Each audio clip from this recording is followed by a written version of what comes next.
cuando no entiendes lo que sucede.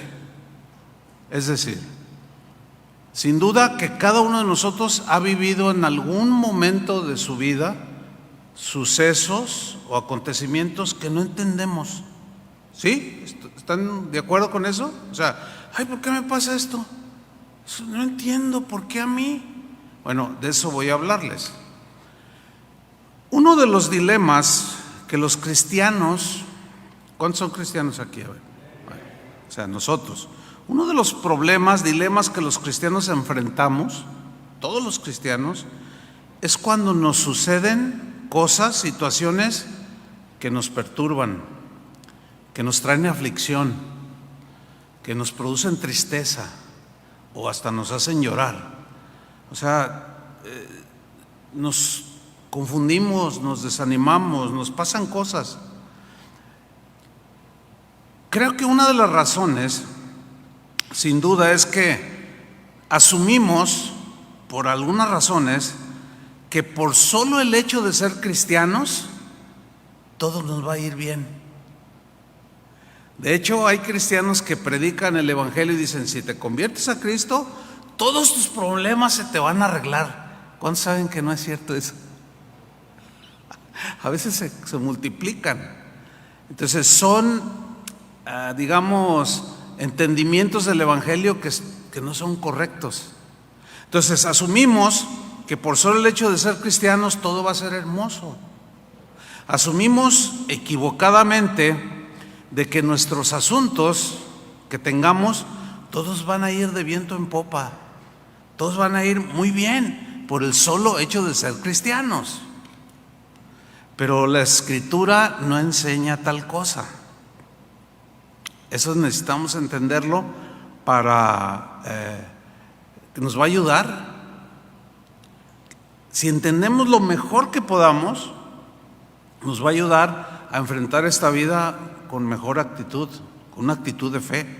Miren, la Biblia nos muestra a través de sus páginas, desde el Génesis hasta el Apocalipsis, todos los sinsabores, todos los problemas que vivió o que vivieron gente de fe, mujeres de fe. ¿Y fue todo color de rosa? ¿Verdad que no? Pero la Biblia nos lo narra, cómo muchos de ellos vivieron hasta tragedias, aflicciones de todo tipo.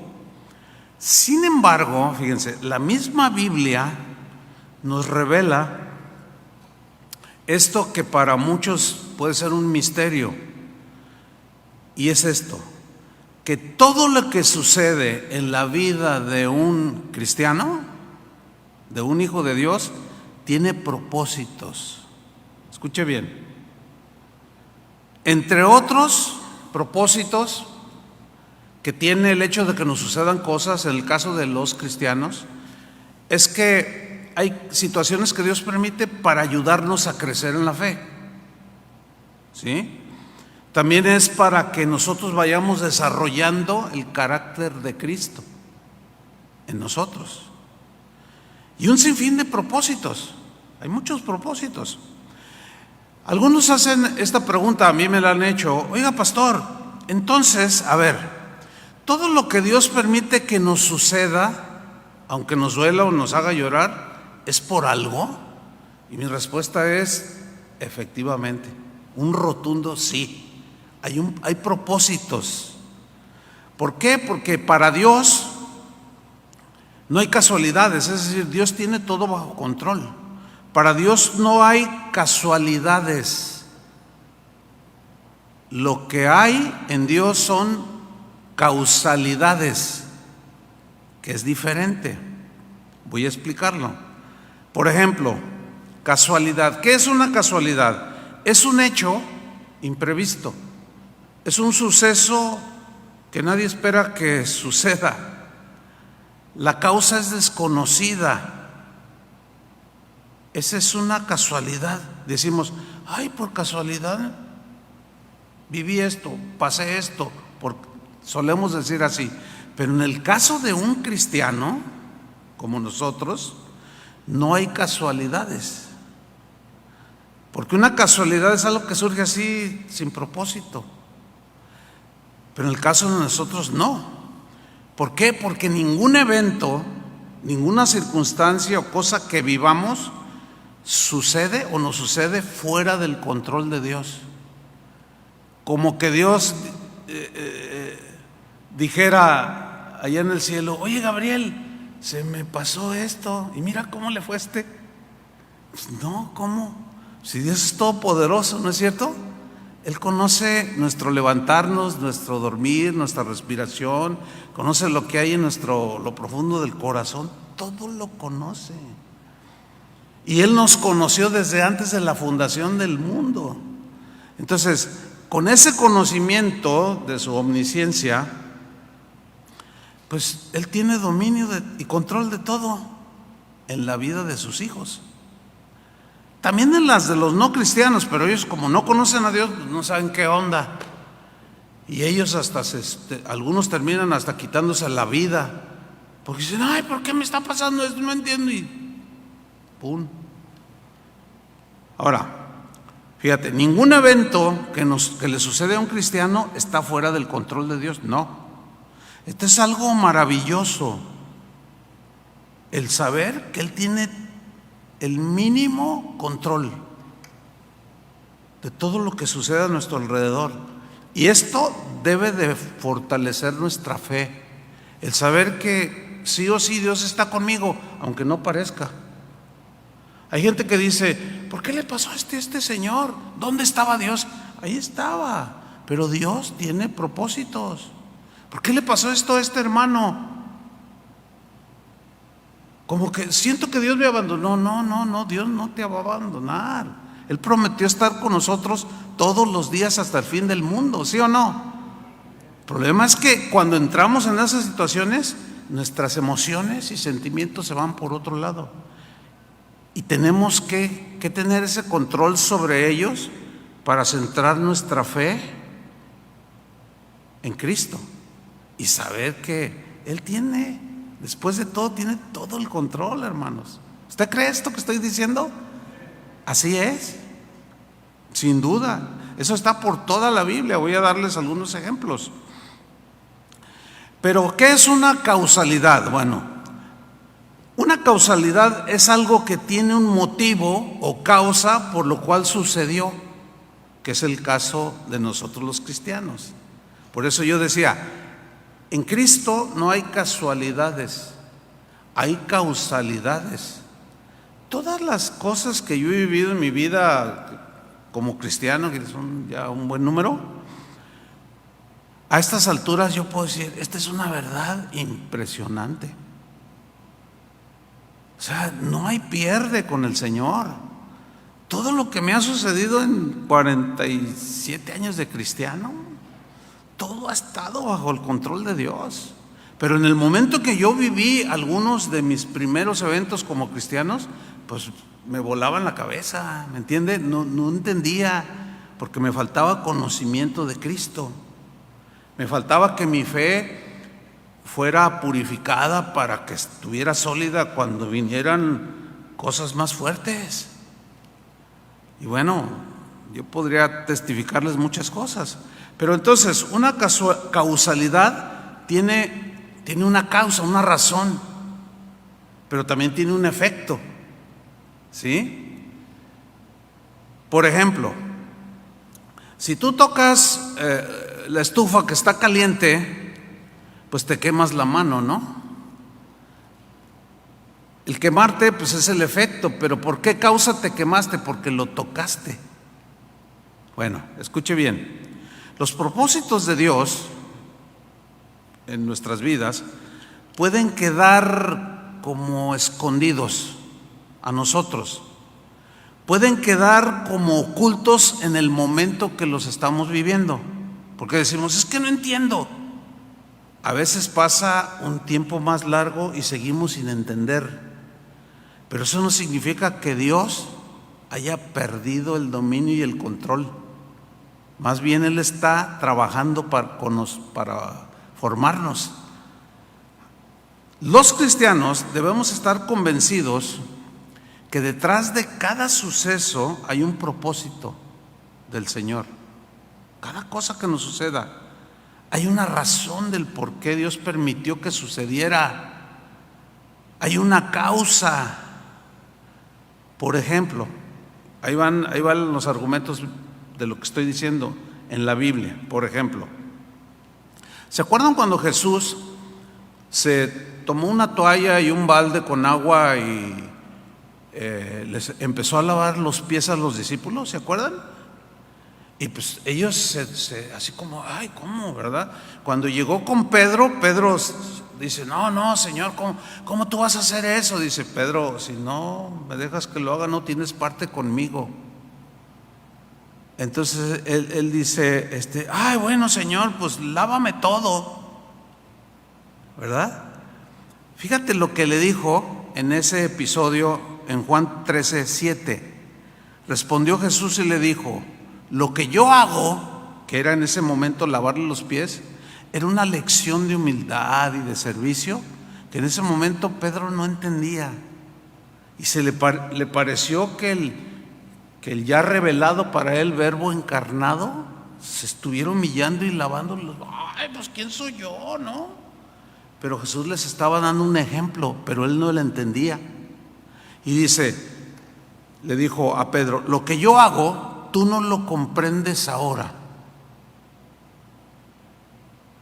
Necesitas madurar, necesitas entender lo que yo estoy haciendo, pero ahorita no lo entiendes.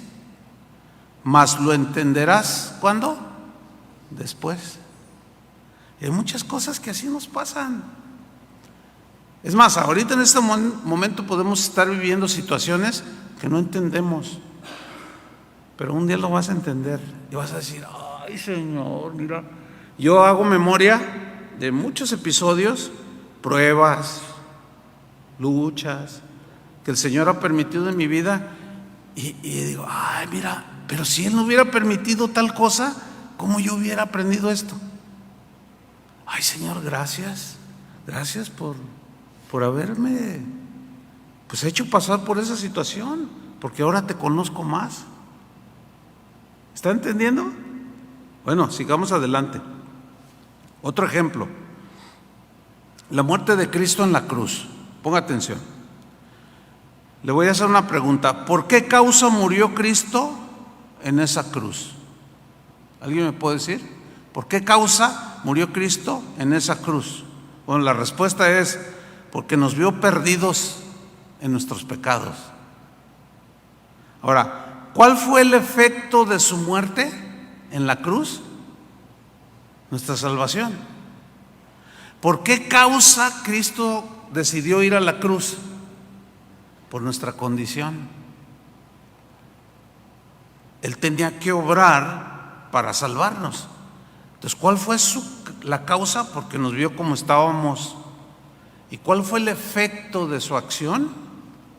Pues nuestra salvación. Qué bonito, ¿no? Otro ejemplo. La Biblia nos habla de un hombre que había nacido ciego. Usted ha leído la historia. Está registrada en Juan capítulo 9, versículo 1. Voy a leer, dice, al pasar Jesús vio a un hombre ciego de nacimiento. Quiero que noten esa frase. Era un hombre ciego de nacimiento, nació ciego.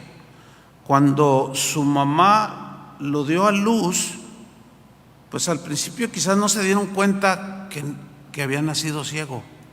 Pero cuando empezó a crecer y a querer caminar, sin duda que notaron algo raro.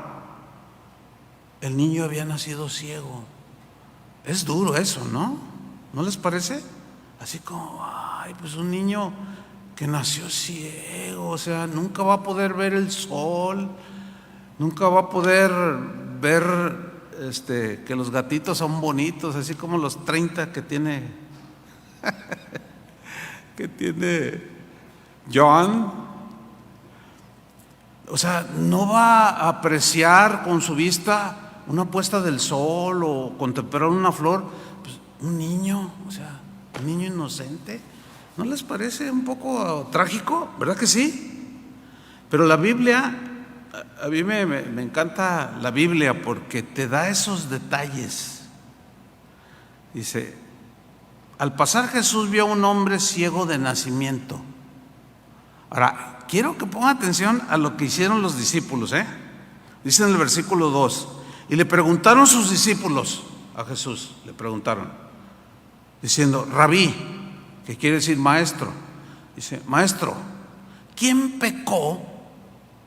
O sea, el ciego, o sus padres, para que haya nacido ciego. ¿Quién pecó? Ahora, yo quiero que ustedes noten que los discípulos habían hecho un veredicto del ciego, un veredicto equivocado. Es decir, que los discípulos estaban convencidos que ese hombre ciego había nacido por algún pecado o pecados que habían cometido sus padres o él mismo. Pero ¿cómo si él nació ciego? O sea, no había pecado. Entonces estaban equivocados. Y a veces así nos pasa, tenemos conceptos equivocados. Y ¿cuántas veces no ha oído, o a lo mejor hasta lo hemos hecho, que vemos que a algún cristiano le pasa algo, dice, es que anda en pecado? No, mejor no digamos nada, porque no sabemos. Ahora, esa sí puede ser una razón, más al rato voy a tocar ese punto, pero yo quiero que noten que no siempre es igual, porque aquí miren lo que respondió Jesús. Ahora, bueno, déjeme decirle algo. Ellos tenían un veredicto equivocado, porque le preguntan a Jesús, ¿quién pecó? O sea, el ciego, o sus padres, para que haya nacido ciego? Ellos ignoraban, acuérdense que estaban en un proceso de aprendizaje, lo mismo que nosotros. Mientras tengamos vida en este mundo, seguiremos aprendiendo y conociendo a Dios. Muy bien. Ellos ignoraban el propósito de Dios. La causa no la podían ver en ese momento. ¿Por qué había nacido ciego? Ellos no. Y juzgaron mal, no, porque pecaron sus padres. O él fue el que pecó. Dinos, Señor. Y mucho menos entendían el efecto. O sea, lo miraban ciego, pero hablaban y decían, y a veces así nos pasa. Ahora fíjate lo que respondió Jesús en el versículo 3. Respondió Jesús, dijo, no es que pecó el ciego, no, ni sus padres. Ahora, ¿habían pecado sus padres y el ciego? El ciego, sí, porque todos somos pecadores. ¿Me están siguiendo? Ok, pero fíjense lo que dice Jesús. No pecó ni sus padres, o sea, en el sentido de que por su pecado es que haya nacido ciego. No. Fíjate lo que dice Jesús, y ahí revela esta verdad que es profunda, es sencilla, pero es profunda, hermanos. Dice, no es que pecó ni sus padres, sino para que las obras de Dios se manifiesten en él. A ver, explícanos un poco más, pastor, con mucho gusto. Desde la eternidad Dios ya tenía el dominio y el control y permitió que ese niño naciera ciego y creciera y se hiciera un hombre con el único propósito de que un día Dios se manifestara en él y lo sanara. Qué tremendo, ¿no? Y es el mismo versículo en la versión Palabra de Dios para Todos, lo traduce así. Jesús les respondió a sus discípulos, no es que hayan pecado ni él ni sus padres. Este hombre nació ciego para que Dios pudiera mostrarles un milagro.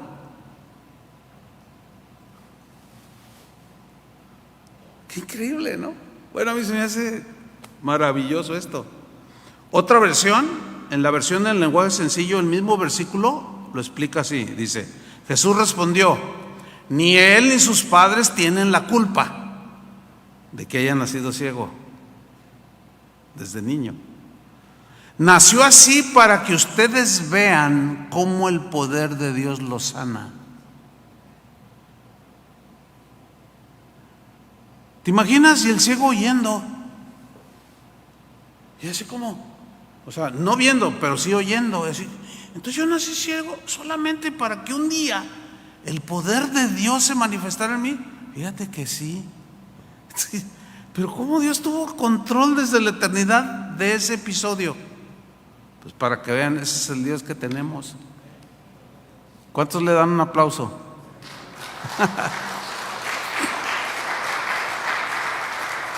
Gloria a Dios. ¿Se acuerdan de un joven, hijo de un patriarca, de un joven llamado José, hijo de Jacob? ¿Se acuerdan? Que tenía otros hermanos que le tenían envidia y por esa envidia le quisieron hacer mal, ¿se acuerdan? Y lo agarraron y lo golpearon. Qué mala onda, ¿no? Y sus hermanos agarraron al más pequeño y no solo lo golpearon, lo aventaron a un hoyo sin comida, sin nada, y no solo terminaron ahí, acabaron vendiéndolo a unos mercaderes que pasaron ahí. Ahora, ¿cómo creen que ustedes que José se sintió siendo el menor? ¿Cómo lo trató el mayor Rubén, que era el cabecilla, el mayor? Pues qué abusivo, ¿no? Pero yo a mí lo que me llama la atención en la vida de José es que él, a pesar de su juventud, conocía a Dios tan profundo, a pesar de ser joven, lo cual nos prueba que para conocer a Dios de manera profunda no tienen que correr 50, 60 o 70 años. Es que abras tu corazón. Pero nunca se quejó. ¿Ustedes recuerdan que esos mercaderes a los que fue vendido después lo remataron? Lo dieron en oferta, luego fueron y lo vendieron por allá. Termina en Egipto, acuérdense. Ustedes saben de esa historia. Y de pronto, bueno, dice que Dios lo bendecía y lo prosperaba todo que hacía, y llegó a ser un hombre importante en Egipto. Llegó a ser el segundo ahí del faraón, un hombre con mucha influencia. Pasaron años, pero José sí se acordaba de su familia, pero como lo habían llevado lejos, él no sabía geográficamente dónde estaba. Un día llegan unos pues que andaban ahí buscando comida para comprar, y se da cuenta que son sus hermanos. Dice: ay, estos yo los conozco. Fueron a comprar comida porque donde vivían ellos había una hambruna. Tenían dinero, pero no había dónde comprar. Entonces los hace entrar y dice: ¿Qué desean? Venimos a comprar comida porque nuestro padre ya está anciano y pues venimos a buscar porque pues nuestra descendencia está muriendo de hambre. No, sí, les vendo. Y después regresaron otra vez, y allí José se revela ante ellos, o sea, se destapa y les dice: oigan, estoy sintetizando la historia, ¿no? Pero ustedes la conocen, la han oído. Dice: oigan, ¿vive mi padre? Y es: ¿tu padre? Dice: sí, es que yo soy José. Y todos: ¿José? ¿Cuál José? Yo me los imagino, así todos mirándose el uno al otro: José. Y luego les dice José: sí, el que vendieron. Todavía les da detalles, ¿no? Y ellos así como: trágame tierra, ¿no? Hasta aquí llegamos. Y lo impactante de esta historia es que en Génesis capítulo 50, versículo 20, ahí es donde se ve el conocimiento a pesar que José tenía de Dios. A pesar de su juventud, tenía un conocimiento bastante profundo de Dios. Fíjense lo que les dijo. Génesis 50, 20. Vosotros pensasteis mal contra mí. Ustedes me quisieron dañar, me quisieron perjudicar, me golpearon, me echaron a un pozo, me vendieron. Dice, mas Dios, ¿está apareciendo ahí? Ok, ahí está. Mas Dios, ¿qué dice? Lo encaminó a bien. A ver. ¿Qué encaminó a bien Dios?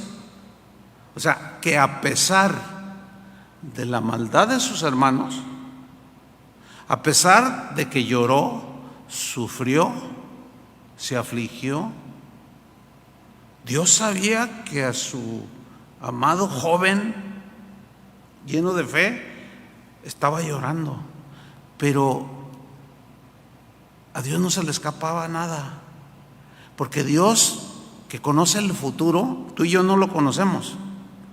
Él sabía que un día iba a haber hambre donde vivía Jacob con sus hijos, y que aunque tuvieran dinero no había dónde comprar.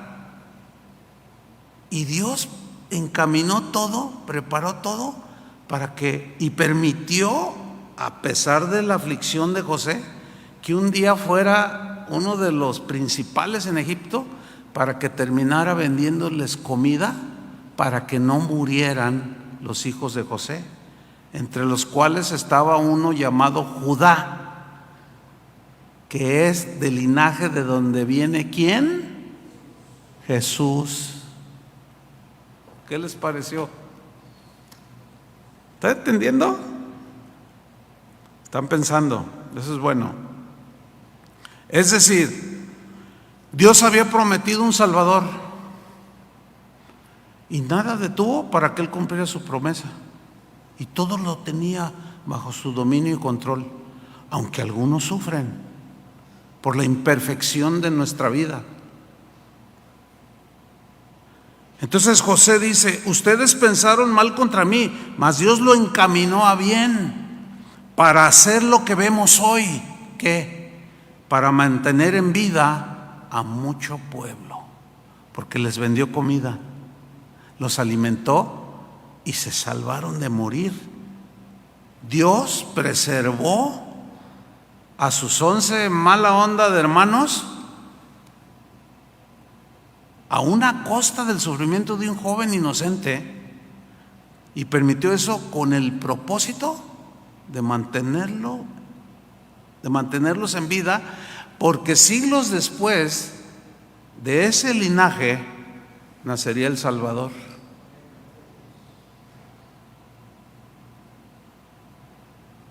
¿Se dan cuenta? Dios tiene todo control.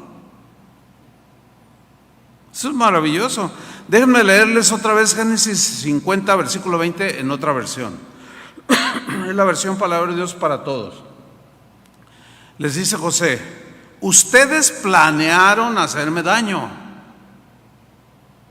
pero Dios lo hizo para bien. Lo hizo para obtener los resultados que vemos ahora, para salvarle la vida a mucha gente, que se tradujo en la salvación. Y aquí, en salvarle la vida a mucha gente, ¿sabes quién está incluido? Tú. Ah, caray, ¿cómo? Sí. Dios ya te conocía desde antes de que nacieras. Y todo lo planeó, y con un dominio y control de todo. Por eso es el Todopoderoso. Y por eso estás hoy tú aquí. Y por eso tienes a Cristo en tu corazón, porque Él sabía que un día tú ibas a abrir tu corazón para recibirlo y creer en Él. Y fíjate, todo esto, estamos hablando de miles de años atrás. ¿Se dan cuenta? Pues ese es el Dios que servimos, pero todavía más. Miren, ese control que Dios tiene de lo que sucede se extiende de manera maravillosa aún a lo más insignificante de su creación. Mateo 10:29 dice así: ¿no se venden 2 pajarillos por una moneda? La respuesta es pues sí, son baratos. Quiero comprar 2 pajarillos en el mercado, pues una monedita, deme 2 gorriones, ¿verdad? La respuesta era sí, así se vendían en el mercado, ¿no? Y dice Jesús, sin embargo, Le está enseñando a sus discípulos: ni uno de ellos, ni uno solo de ellos caerá a tierra sin que lo permita el Padre. Versículo 30. Y Él tiene contados aún los cabellos de vuestra cabeza. O sea, estas expresiones son: Dios tiene control de todo. Y luego les dice en el 31: así que no tengáis miedo, hijos míos, porque vosotros valéis más que muchos pajarillos. O sea, el contraste es este: que si Dios cuida de una de las más, pues, ¿qué es un pajarito? O sea, de lo más sencillo e insignificante, entre comillas, de su creación, si Él cuida, ¿cómo no va a cuidar de ustedes? Y ahí en el contexto de Mateo es donde enseña: no se preocupen, ¿qué van a comer? ¿Qué van a vestir? Eso lo hacen los que no me conocen o que no conocen a Dios. Ustedes buscan el reino de Dios y su justicia, hagan las cosas rectas, vivan mi palabra. Y todo lo que muchos hasta se matan por tener, Dios se los va a añadir a ustedes. No tengan miedo, ustedes valen más que los pajarillos. Oye, ¿qué más queremos, hermanos? Por eso es que cuando bueno, yo en lo personal veo a algún cristiano que, es que no sé, es que dudo de Dios, es que algo está pasando. Yo la conclusión es que he llegado de por qué alguien que tiene sus años en Cristo y de pronto así como que ya me abandonó Dios, y empiezan con cosas y algunos hasta ateos se vuelven. Mi conclusión es esta: que es porque dejaron de vivir las verdades del Evangelio. Porque vivir las verdades del Evangelio, o sea, Cristo, es lo que da lo que te mantiene la vida espiritual. Entonces, cuando alguien deja de vivirlas, cuando alguien, por ejemplo, Jesús dice: perdonad a lo que te ofende, y tú dices: no, pero Él me dice, no lo perdono, no estás viviendo. Eso empieza a matar tu vida espiritual.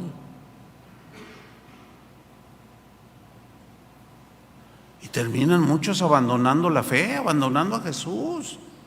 ¿Por qué? Por desobedientes.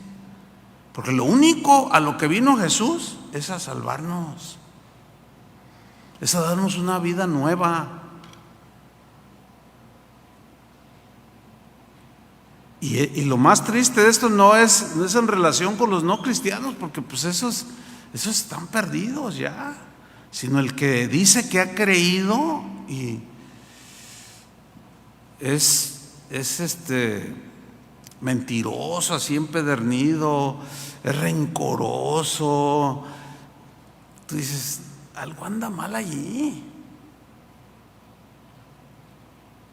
Ahora, por otro lado, también debemos entender que vivimos en un mundo caído, es decir, vivimos en un mundo contaminado ciertamente por el pecado.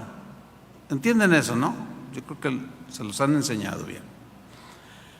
La maldad la vemos por todos lados, en cualquier parte del mundo, en cualquier país del mundo, en los seres humanos, porque los seres humanos estamos caídos, contaminados por el pecado. En el caso de nosotros, hemos sido rescatados de nuestra vana manera de vivir y se nos ha dado una vida nueva. Pero eso no significa que ya las consecuencias de la maldad que hay en el mundo, de las cosas que suceden en el mundo, no nos afecten. Nos afectan, hermanos. Ahorita les voy a explicar un poco más. Ciertamente muchas de las cosas que el ser humano vive son consecuencias del pecado. O sea que los discípulos no estaban diciendo totalmente una mentira. En el caso del ciego era equivocada su conclusión. Pero sí hay casos donde por causa de pecados hay consecuencias. ¿Están entendiendo? Aunque no siempre es así, como en el caso del ciego. Miren, una verdad que es inobjetable y que todos sabemos, porque la Biblia lo enseña, es que la tierra está bajo maldición. La tierra está bajo maldición, por Dios. Dios maldijo la tierra. ¿Por qué causa la maldijo? Por el pecado. Eso trajo consecuencias. Lo vemos en Génesis 3:17, cuando habló con Adán después de que desobedecieron a Dios. Dice que Adán al hombre le dijo: por cuando obedeciste la voz de tu mujer y comiste del árbol que te mandé diciendo, no comerás de él, o sea, por desobediencia. Fíjate lo que dijo Dios: maldita será la tierra por tu causa. O sea, esa causa trajo un efecto, pues negativo. Y Dios mismo dice: Adán, con dolor comerás de ella todos los días de tu vida. Les pregunto, ¿es difícil ganarse el pan? ¿Verdad que sí? Esa es una consecuencia del pecado del ser humano. O sea, no es fácil. Porque dice, te va a producir espinas, abrojos, o sea, arbustos que no tienen ningún beneficio. Contrario a lo que había en el huerto donde Dios los había puesto, donde había de todo, de todos los árboles del huerto puedes comer. Imagínate la abundancia que había. Entonces, por causa de su desobediencia vinieron consecuencias que hasta el día de hoy nos afectan a todos. Sigue diciendo Génesis 3:18, espinos y cardos te producirá y comerás plantas del campo. Con el sudor de tu rostro comerás el pan hasta que vuelvas a la tierra. O sea, la muerte. Siendo que Dios los había creado eternos. La muerte física es producto del pecado. Y como todos hemos pecado, por eso es que todos los seres humanos tenemos que morir un día. Pues, ahí la caja y unos coritos ahí, te vamos a extrañar, hermano, pero pues ya estás con el Señor, todos nos vamos a morir. ¿Cuántos dicen amén? Nomás 3. Sí, porque nadie piensa en eso. Ay, no. Alguno a lo mejor dijo, te reprendo, pastor. O sea que tú no te vas a morir, pues pásame la receta, ¿no? Pero la muerte, hermanos, es una consecuencia del pecado. Esta es la causa de los males que aquejan a los seres humanos. O sea, las enfermedades, es por la corrupción que provocó el pecado. Las dolencias, los desastres naturales, hermanos. Y muerte física. Y bueno, también espiritual. Ahora, sin embargo, escuchen, como cristianos, ahora como cristianos, necesitamos entender que en los hijos de Dios, todos los efectos del pecado, o sea, enfermedades, desastres naturales, todo está bajo el control de Dios en relación con sus hijos. ¿Sí? Es decir, que es que de manera totalmente incomprensible para nosotros, porque no nos alcanza, bueno, al menos a mí no me alcanza. Incluso Dios, escuchen, usa al mismo Satanás, su acérrimo enemigo, para cumplir sus propósitos, que resultan inexplicables, esa es la verdad, a nuestro entendimiento, que es muy limitado. Por ejemplo, Job. Dice la Biblia, dice en Job capítulo 2 versículo 3, dice que Job era un varón perfecto. Aquí perfecto no significa que nunca pecó, sino significa que era un hombre maduro, sensato, prudente. Eso significa perfecto. Era un varón perfecto, recto, temeroso de Dios y apartado del mal. Era un santo de Dios. Tenía temor de Dios, respetaba a Dios. Era un varón maduro, prudente en lo que hacía, amaba a la gente, era recto, tomaba decisiones correctas. Y sin embargo, ¿qué sucedió? Usted conoce la historia de Job, ¿no? Llega el enemigo y le dice, dice, Job te bendice y todo es así porque pues tú lo tienes cercado, tú lo proteges y lo bendices, pero quítale eso y verás cómo te maldice. Y Dios le dice, ok, dice, a ver, quítaselo, pero a él no lo vas a tocar. O sea, Dios lo permitió y le vino la tragedia. ¿Se acuerdan? Llegaron y le avisaron, le dijo, oye, tus hijos estaban ahí en una fiesta y llegó un viento y la carpa donde estaban, que había sido bastante grande, se desplomó y cayó encima de ellos y se murieron. Híjole, yo les digo, yo en lo personal no he vivido eso, de que todos mis hijos se mueran en un solo evento. ¿Usted sí? Pero él sí. Y luego, no, ya todos tus ganados, ya todos se murieron, se los llevaron y te robaron. ¿Y qué hace Job?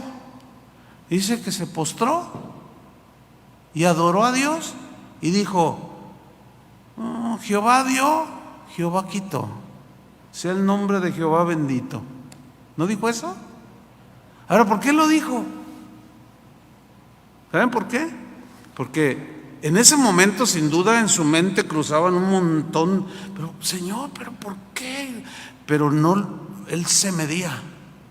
Luego llega su esposa y ella sí estaba un poco en su nivel espiritual, estaba un poco más bajo, porque le dice, todavía mantienes tu integridad, mira cómo Dios nos trata, maldícelo.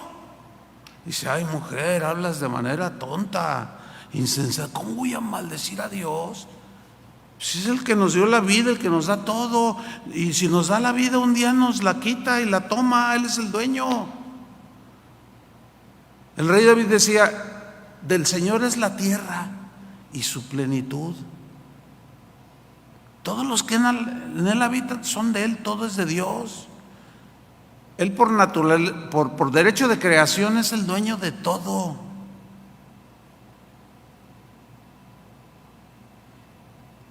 Pero no todos lo entienden, porque cuando pierden algo o algo pasa, no, a mí me habían dicho que tú me arreglabas mis problemas, ya también va peor.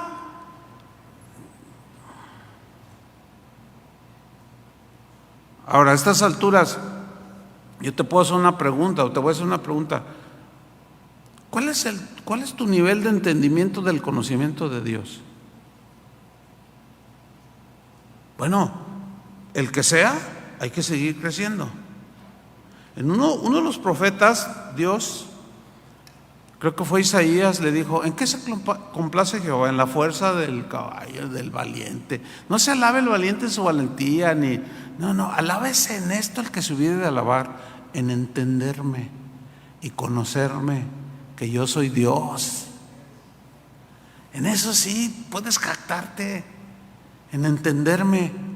Pero ¿qué es lo común que hacemos? Ay, no entiendo por qué. Ay, no entiendo por qué. No, pues en lugar de quejarnos, Señor, a lo mejor no lo entiendo ahora, pero lo entenderé después. Y en ese lapso en que yo no entiendo hasta que lo entienda, dame gracias, Señor, fortalece mi fe. ¿Qué hacían los santos? Lo alababan. Los santos del Antiguo Testamento, como Job, lo adoraban. Pues no entiendo, pero pues Dios me dio y Él me los quitó, pero no entiendo por qué en este momento. Ahora, ¿cómo terminó Job? Con un montón de hijos, hijas que eran las más bellas, las más hermosas de toda la tierra, dice.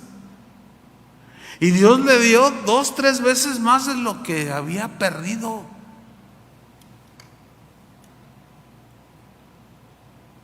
¿Cuál era el propósito de Dios ahí? Bendecirlo más. Qué tremendo. Miren, esto que yo les estoy compartiendo, yo soy igual que ustedes. Todos somos iguales como seres humanos. Si ustedes vieran cómo me ministra a mí lo que yo estoy diciendo, porque yo también tengo situaciones,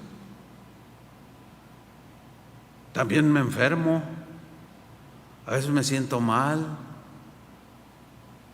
tengo ciertas necesidades, pero el conocer esto, este principio tan sencillo pero tan profundo, me da mucha paz. Y algo sucede aquí adentro, que es la gracia de Dios, que me ayuda a resistir, a aguantar. Y el paso del tiempo después voy a entender, Señor, permitiste esto para esto. Y Señor, qué sabio eres. Ese es el Dios que servimos, hermanos. ¿Cómo lo ven? Miren, hay una historia también en el Evangelio de Lucas, en el capítulo 13, versículo 10. Dice que enseñaba Jesús en una sinagoga en el día de reposo, el sábado, ¿no? Ustedes saben que el sábado para el judío era sagrado, ¿no? Ahora, dice el versículo 11, y había allí, en la sinagoga, una mujer que desde hacía 18 años, son bastantes, ¿no?, tenía un espíritu de enfermedad. Aquí era un espíritu de enfermedad, un demonio que provocaba cierta enfermedad. No siempre son demonios, hay cosas ya naturales por el desgaste físico, pero en otras sí es de origen espiritual, como aquí. Y andaba encorvada, 18 años, y en ninguna manera se podía enderezar. Cuando Jesús la vio, la llamó y le dijo: mujer, eres libre de tu enfermedad. Y puso las manos sobre ella y se enderezó luego. O sea, un milagro sucedió ahí en ese momento, todos mirando, y si glorificaban a Dios, o sea, empezaron a alabar a Dios. Alabado sea Dios, qué bueno, qué grande. Mira, Dios ha visitado la tierra. Dice el versículo 14, pero el principal de la sinagoga, o sea, el líder. Y por eso cuando le hablo a los líderes les digo: no seamos tropiezo a las ovejas. El líder o el pastor en una iglesia es la clave o el clavo. No sé si entendió eso. Es la clave para revelar las verdades del evangelio, para que se las expliquen al pueblo. Y no el clavo que traes ahí en el zapato y la gente toda golpeada, todas abusada, toda manipulada. No, ustedes no merecen eso. Y tampoco ninguna oveja, ningún hijo de Dios merece un líder soberbio, ladrón o inmoral. No, ustedes valen la sangre de Cristo. Tú estabas en la mente de Jesús cuando lo estaban crucificando. Entonces, por eso ningún líder tiene derecho de abusar de las ovejas del Señor. Pero aquí estaba uno con un espíritu bien feo. Dice que el principal de la sinagoga, enojado de que Jesús hubiese sanado en el día de reposo, fíjate nomás, dijo a la gente: 6 días hay que se debe trabajar, en estos puedes venir y ser sanados, y no en el día de reposo.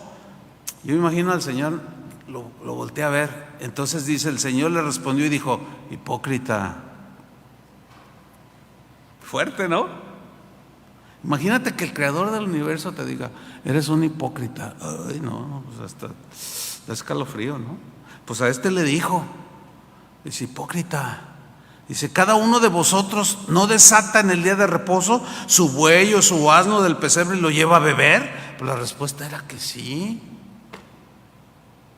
Aunque la ley decía que no debían de hacer nada, sin embargo, pues veían al animalito con sed y decían: bueno, Señor, pues tú sabes, el pobre animalito, el sábado, el qué. Entonces lo llevaban. Y la ley decía que no debían de hacer nada. Dice: a ver, ¿quién de ustedes no hace eso? Le lleva a descansar al buey o al asno y le da de beber.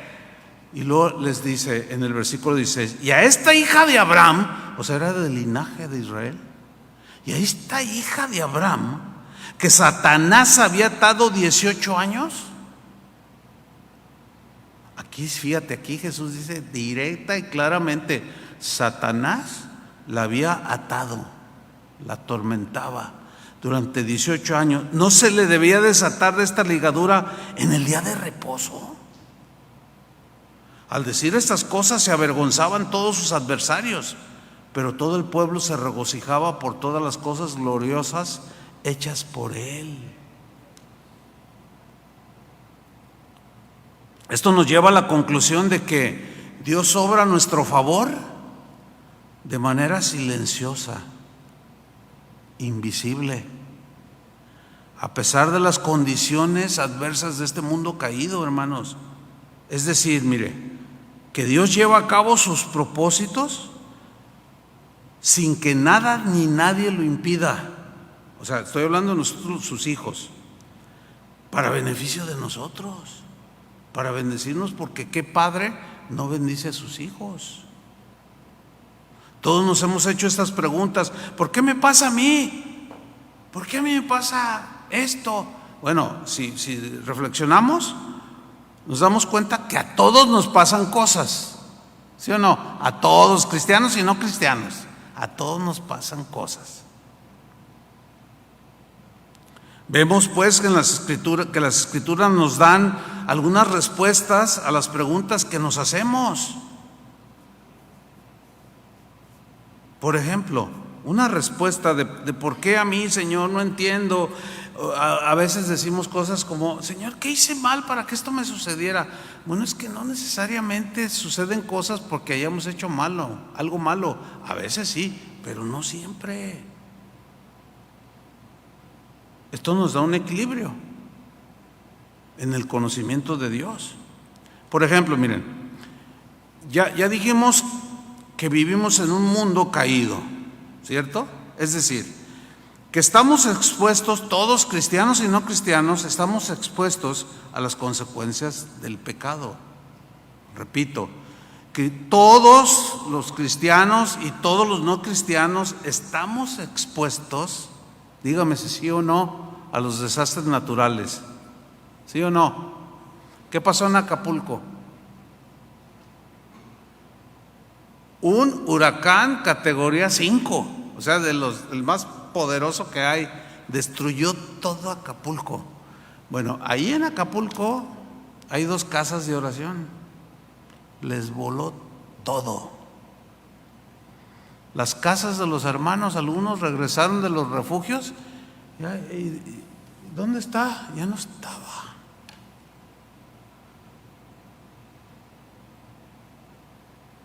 Afectó ese huracán a cristianos y a no cristianos.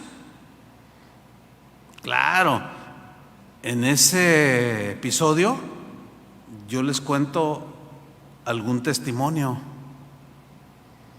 Hubo varios, pero apenas, no hace mucho, nos lo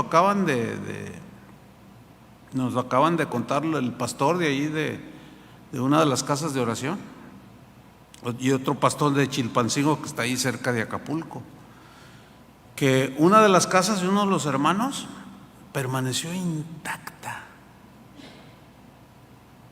O sea, ni un vidrio roto, y todo a su alrededor, todo destrozado. Y la casa de estos hermanos, nada. Entonces, ahí el que no entiende por qué Dios a veces obra así, hace preguntas como: ¿y por qué no guardó las casas de todos?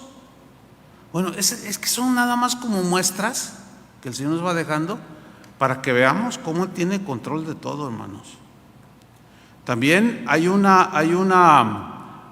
negocio de unos cristianos, estos no son de casa de oración, de otras congregaciones ahí, que también tienen otros testimonios.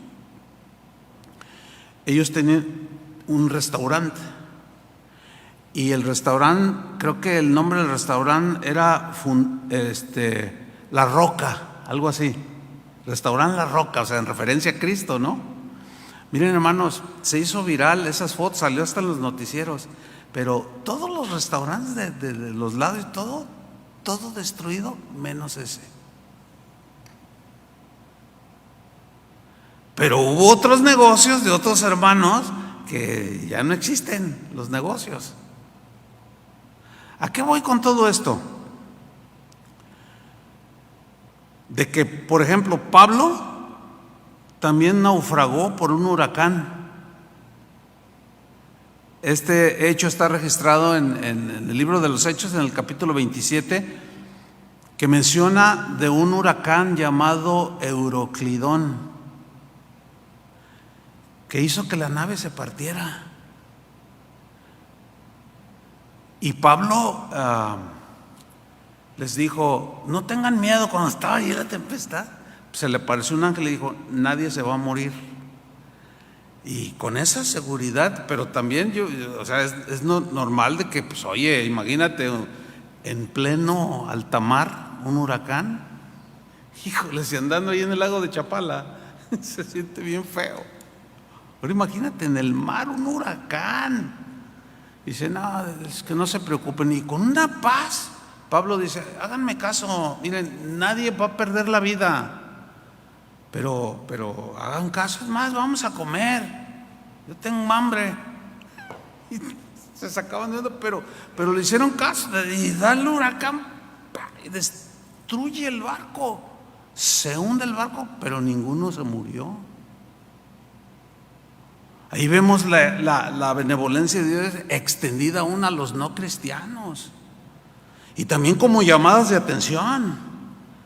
¿Qué es tu vida? ¿De qué depende tu vida? Ahorita estás aquí y mañana ya no estás. Santiago decía: nuestra vida es como la flor del campo.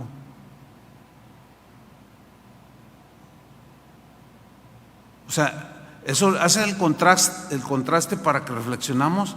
¿Y qué has pensado tu vida con Dios? Yo tengo 68 años de edad. Y ahorita puedo pensar cuando tenía 10 y digo: ay, sí, pero ya se me fueron.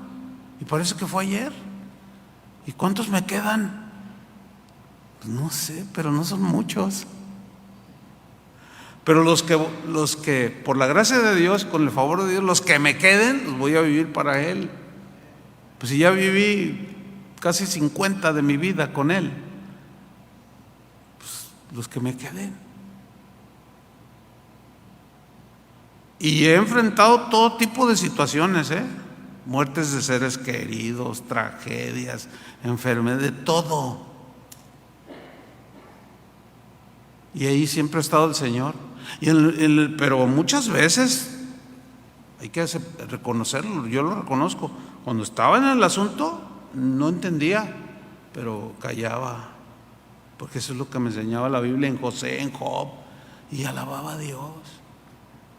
Dice: Señor, solo fortaléceme, dame gracia. Como decía Pablo: Señor, quítame este aguijón. Y una vez, dos, tres y nada. Dice: bástate mi gracia, te voy a dar nada más, no te voy a quitar el aguijón, porque es necesario que lo tengas para que no te ensoberbezcas, pero te voy a dar gracia para que aguantes. Esto me da, no, pues me basta tu gracia. Qué tremendo, ¿no? Y finalmente, hermanos, el COVID-19, todos lo vivimos, ¿sí o no? A mí no me dio el COVID, pero amigos míos, pastores, se murieron de COVID. ¿Qué pasó ahí? Pues yo no pienso nada. O sea, yo no digo: ay, es porque yo soy más santo que ellos. Ay, estaría pecando. Porque Dios, el hecho de que se hayan muerto algunos de COVID, como se murieron muchos no cristianos, no significa nada, ya era su tiempo.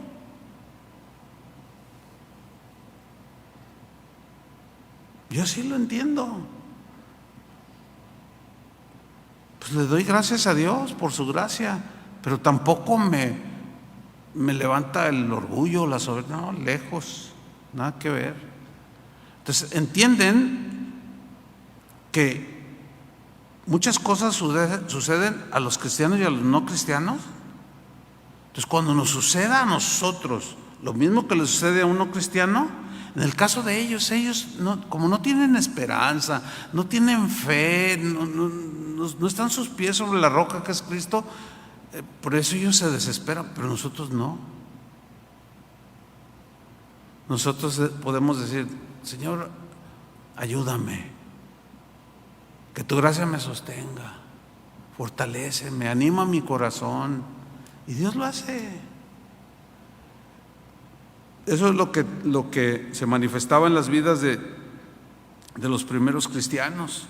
En conclusión, hermanos, los eventos que suceden en nuestras vidas no son simplemente el resultado de causas naturales o del azar del destino. No, hermanos, no. Todo está bajo el control de Dios. ¿Cuántos dicen amén?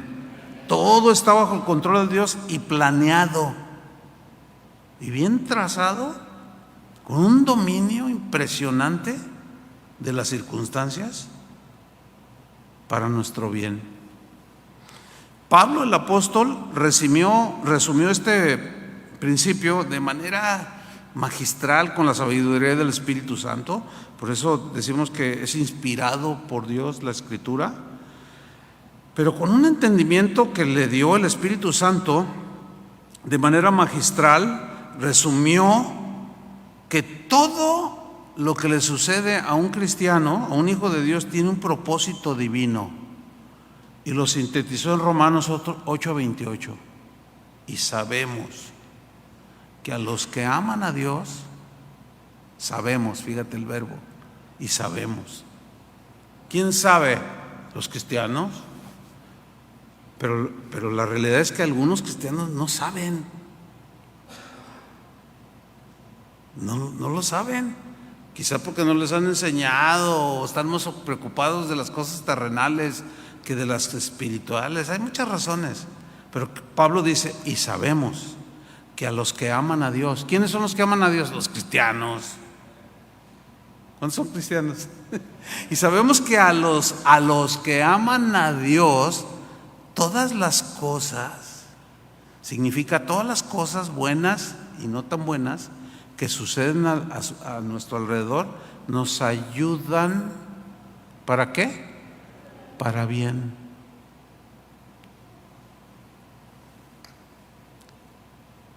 Wow.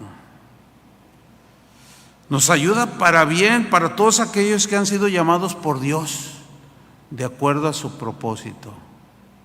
¿Ven, hermanos?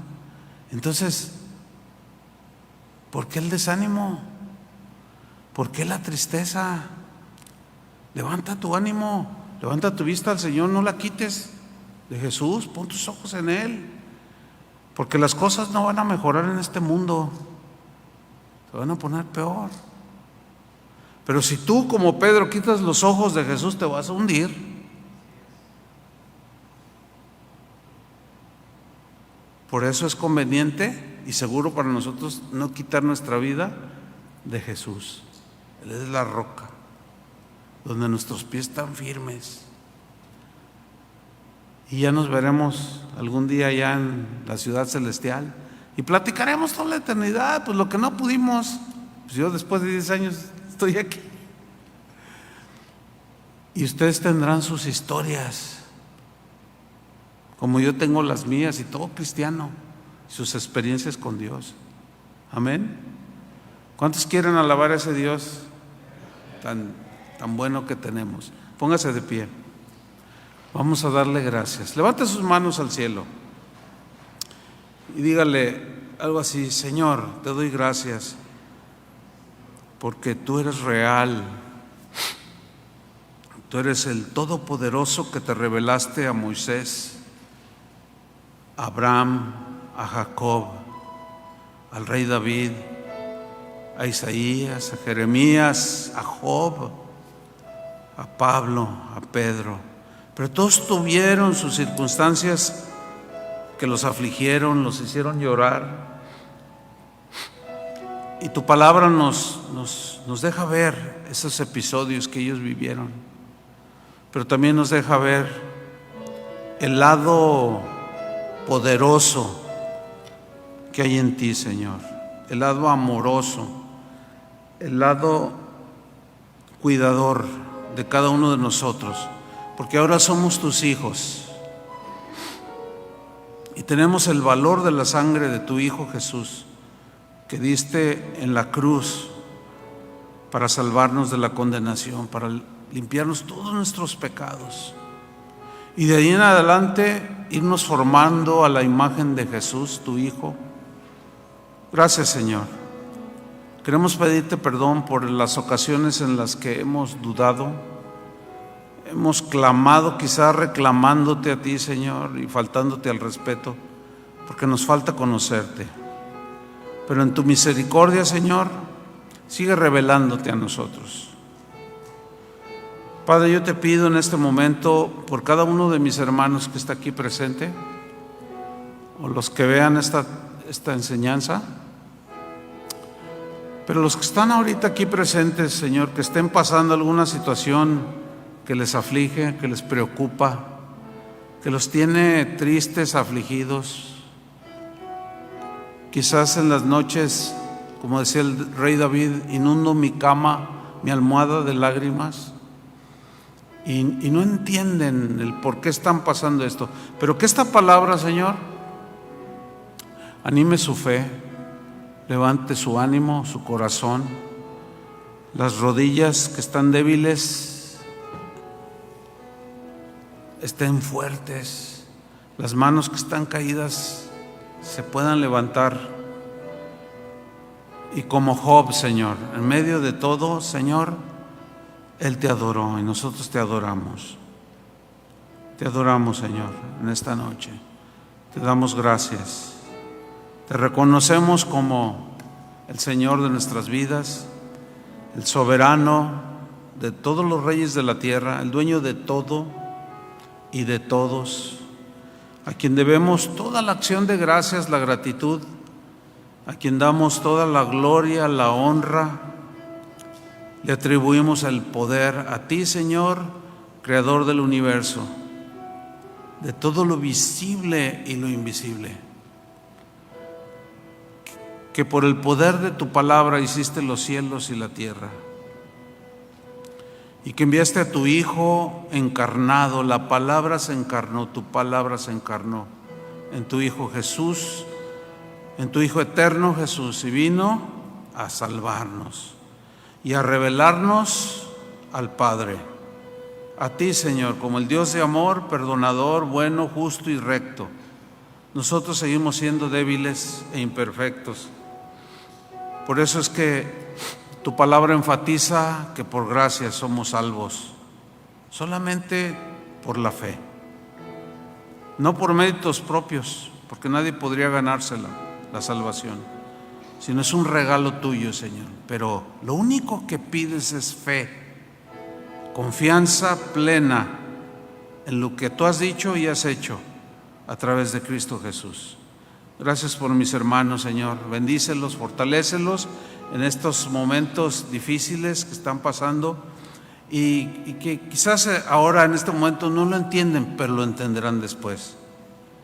Y te darán gracias y te darán gloria y te darán alabanza. En el nombre de Jesús. Muchas gracias, Señor.